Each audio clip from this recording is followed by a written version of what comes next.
L'amour non partagé est le sujet de nombreux romans, émissions de télévision et films. Et la plupart des gens vivent un ou deux épisodes d'amour non partagés au cours de leur adolescence. Sally aime Bob, mais Bob aime Kate, qui aime Jeff. Combien de fois avons vu ce genre de scénario dans les nombreux films de novellas?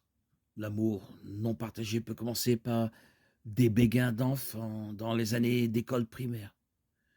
Mais au début de l'âge adulte, ces sentiments peuvent être extrêmement forts, conduisant à des fiançailles rompues, des liaisons et par finir à des dépressions. Les chrétiens ne sont pas exempts de vivre un amour qui n'est pas réciproque. Alors, comment devrions-nous réagir lorsque cela se produit?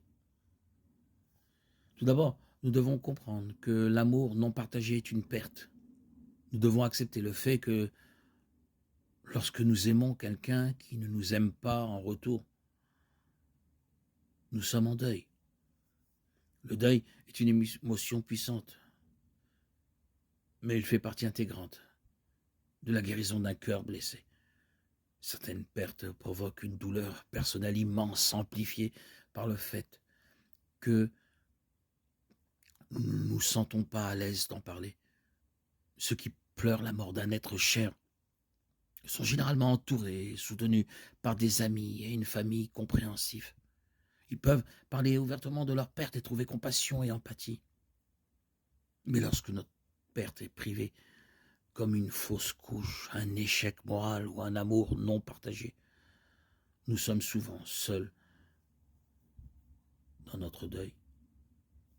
Le deuil d'un amour non partagé est similaire au deuil d'un enfant, un être.